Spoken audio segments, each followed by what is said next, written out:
Hey y'all, so I did these jumbo twists for y'all with added hair and I'm super excited to share them. Stay tuned to see how I did them.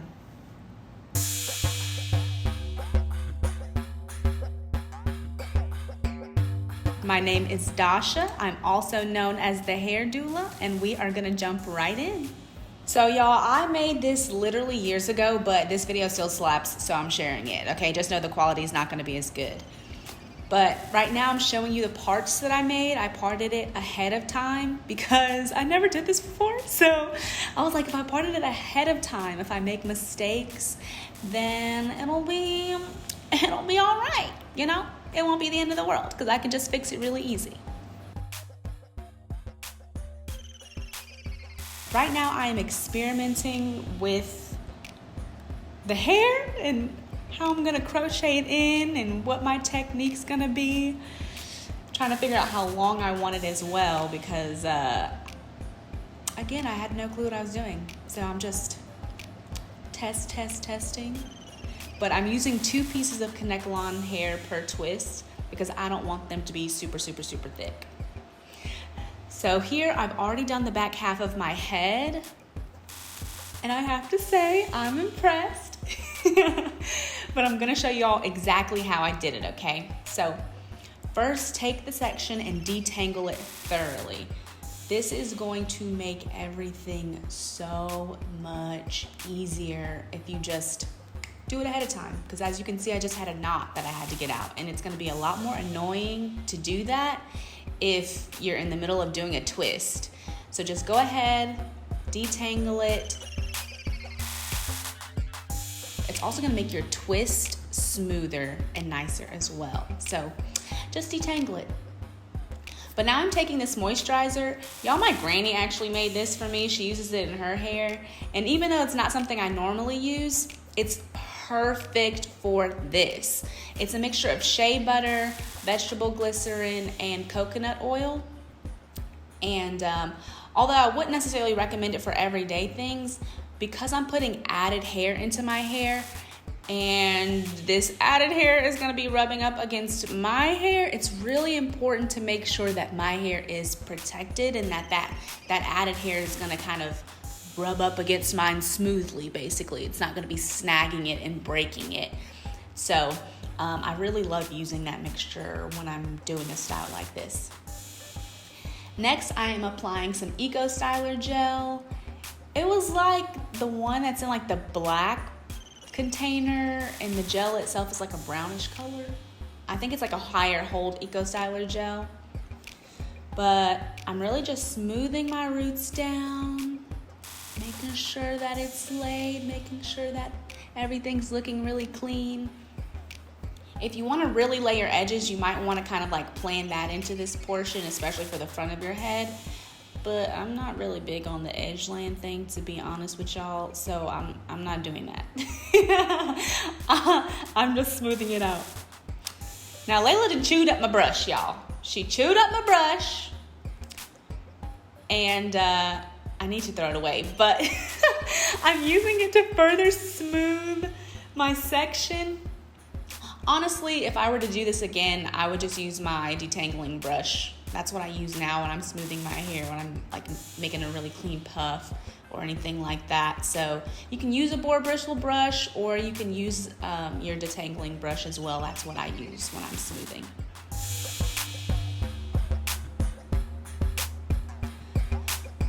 So next you want to go ahead and grab your rubber band. You may have seen it if you're a super OG in another video. I talked about rubber bands and how to use them in a healthy way. But what you want to do is you want to put oil on the rubber band, y'all. It's going to help make sure that the rubber band's not like breaking and snagging your hair at the root. That would be a nightmare. So just put oil on the rubber band. It'll help it to not snag. But make sure you get the black rubber bands. I know sometimes people will get the clear ones because they feel like those snag less. But if you put oil on the clear rubber bands, it like disintegrates it. It breaks it down. The oil just like breaks the material in those down. So just use the regular black rubber bands and then put oil on them. And then just put that on, put the rubber band on your section. Don't make it too tight. It's gonna be really hard to get out if you do that. If you just wrap it like 4 to 8 times, depending on the size of the rubber band, it should be fine. And then I just pulled it a little bit to make sure it's nice and tight to my scalp. Now we're getting into the fun stuff. So just grab your crochet hook and make sure that it's open. And I'm just showing you, it's gonna slide close once you're pulling the hair through. So first you're just gonna slide your open crochet hook under the rubber band through your section.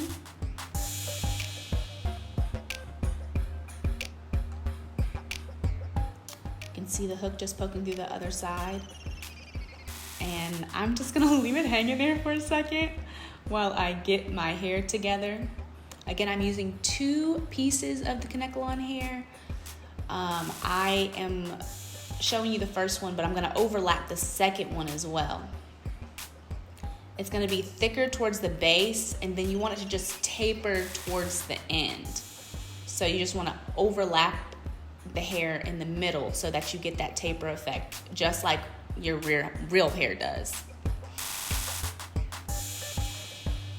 So take both pieces of hair just in the center, put it in the crochet hook, and then close the hook, and you're gonna pull it through. I was struggling a little bit. I think the hook's already closed, but I didn't realize that it was. But yes, just close the hook. There it is, girl, you got it.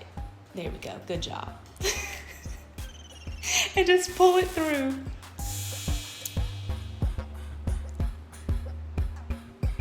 Now you wanna make sure that you keep a hold of the half that you are not pulling through, and then pull the other end all the way through.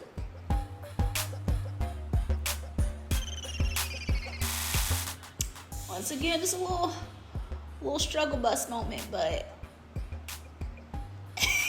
I'm getting it done. And then I'm gonna show you, if you struggle like this, I'm gonna show you how to correct it, how to make sure that everything is where it needs to be so that the style comes out looking good. So just take your 2 pieces and look at them. Make sure they're the length that you want. The more that you overlap the pieces of hair, the shorter your twists will be. But the less you overlap them, the longer your twists will be. So now that we have our proper length for each side, just go ahead and separate your actual hair. Group them in with the added hair. And start your twist, boo. Just start your twist. We're off to the races. Now, as you're twisting, you kind of want to twist your hands in each section as you're twisting the whole twist, as you're forming the twist as a whole. I have another video where I go into more detail about how to do like perfect twists that look really nice and uniform and clean. So I'll link that video for you so you can check that out, because it's gonna help you make really nice looking twists with these as well.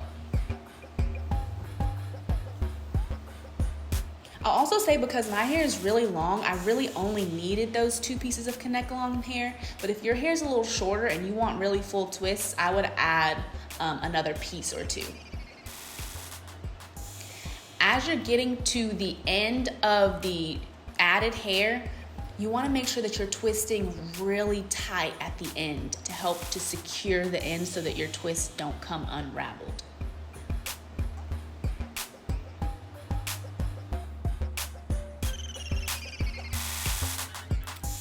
There we are, all done. It's really easy. This is the finished look, the finished style. I love it so much. It was really easy to sleep because I have like that part down the center of my head. Some people, I don't know, maybe you don't like that, but I thought it was fine, and I would sleep on my back, which I do anyways. Y'all, that's the healthiest sleeping position, okay? Is on your back. But, so it's really easy, and it's super versatile. Like, You can style it in different ways, put it into 2 buns. I did some Bantu knots with this style. Like I Bantu knotted each twist and it was freaking adorable. I loved it. So also feel free to just get a little bit creative with it. There were times where I literally put the Bantu knots in and then I took them out at night. Super, super fast and super, super easy. So just feel free to play around with it because it's a really versatile style. I've worn for about 2 weeks, so they also last a good amount of time, especially for how quick they go. But that's it, y'all. I hope y'all enjoyed this tutorial and I'll see you soon. Bye.